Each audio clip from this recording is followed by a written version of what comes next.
So this is tomato nami. It's a spicy tomato dip you can find here in Yunnan. You can dip vegetables in it, you can dip crispy fried pork skin in it, and you can dip grilled meat in it. It's one of those simple, awesome things that hooked me since the first time I had it. Now, if you are anything like a lot of Americans, when you see this dish, you may think tomato chili dip. Is this a Yunnan salsa? Well, there's definitely some similarities there, but don't get too excited for your Yungui Max Bistro because this is Thai food. Now, what is Thai food? If you ever travel around Yunnan, you may experience some flavors that feels very Southeast Asian. A lot of herbs, fresh chilies, sour taste from tropical fruits, and if you're lucky, with some sticky rice together. These Southeast Asian flavors are Thai food. And the Thai is, as you might guess, related to the Thai. It's a little bit like Germanic peoples. They are different, but there's definitely crossovers. Like if you ever had a Namprik Ong in Chiang Mai, you might see some resemblance here. But not everywhere in Yunnan has these flavors. In the province capital of Kunming, you will find a lot of dry chilies and fermented sauces with the cooking technique that seems a lot more similar to Guizhou and Sichuan. And the further north you go, you are really going into the mountains and Tibetan plateau. So Thai food is just one category of Yunnan food, and we think within Thai food there are three main styles. One is the Pana style around Jinghong and Pu'er, which might be most similar to what you see in Thailand. And then there's the De Hong Dai, which is closer to Shanxi, Myanmar, with their holy trinities of chili, tomato, and peanut. And because people in Yunnan generally really love Thai food, you will also see a lot of these commercialized Thai restaurants, especially the Thai style salad stands that you can find everywhere. It's kind of like a Sichuan Thai fusion. But there are certain dishes that you can just find in all three styles of Thai restaurants, and this tomato dip is one of them.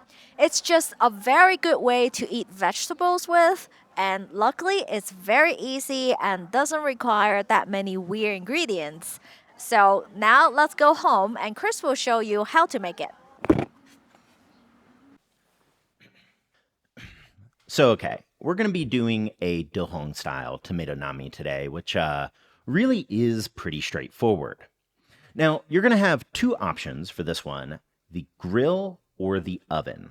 The grill is the authentic way. I think the flavor is a little bit better, especially if you're going over charcoal. But I am definitely aware that this video is coming out in the dead of winter for a lot of you, and the oven also completely works great. But either way, with either route, we're going to be using 400 grams of fresh tomato, 4 to 8 spicy chilies, amount depending on your heat tolerance, and definitely do remember to poke a couple holes in those things to prevent any tomato chili explosion. Plus, also 1 head's worth of garlic with the roots cut off.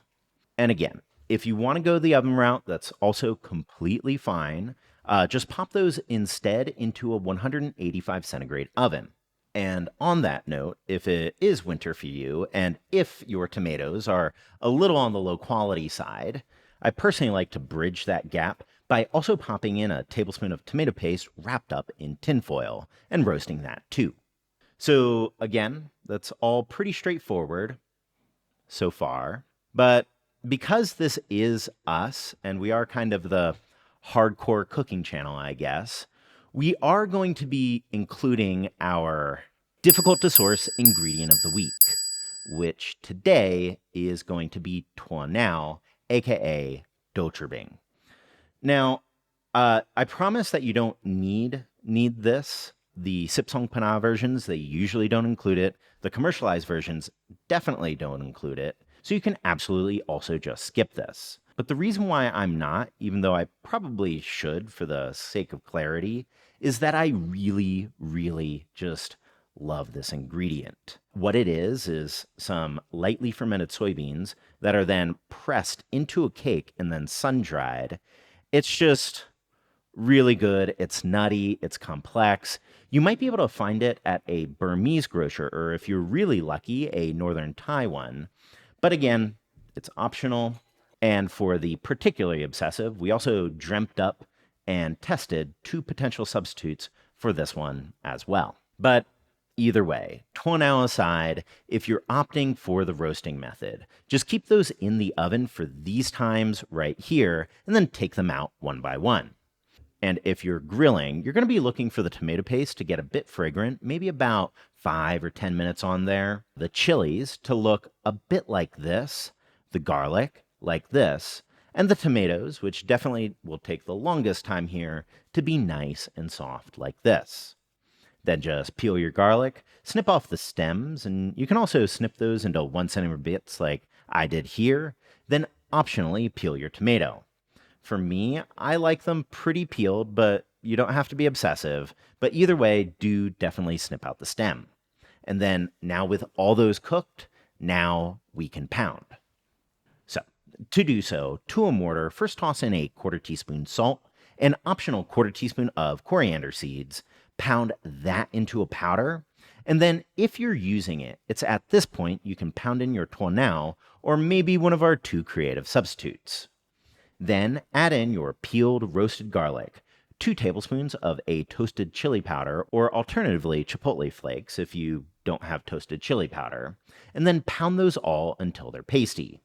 Then go in with the fresh chilies, pound until those are basically broken down, and then finally go in with the tomatoes and the optional tomato paste. Mix that a bit to break the tomatoes down to your liking.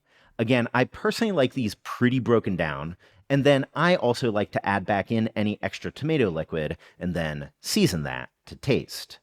Here we did another 1/2 teaspoon salt, 3/4 teaspoon each chicken bouillon powder and MSG, a 1/4 teaspoon of sugar, and then that's that. Toss it to a bowl, garnish with a bit of chopped culantro if you have it, or otherwise a bit of cilantro. So to eat this thing, you have 2 main options, fresh vegetables and cooked vegetables. We like fresh vegetables with this, so when we're cooking at home for ourselves, we'll usually have a mix of cucumber, carrot, napa, and maybe some herbs. But in China, you usually do see this thing with cooked vegetables. So today we'll have a mix. In addition to some fresh cucumber, which is a must, trust me. Then we'll also be boiling some cabbage, which we'll use half a cabbage, cut it into 4 wedges, skewer it so that the leaves won't fall as you cook it. Then boil for about 6 minutes and together with some okra with the tip cut off and cook it for 1 minute.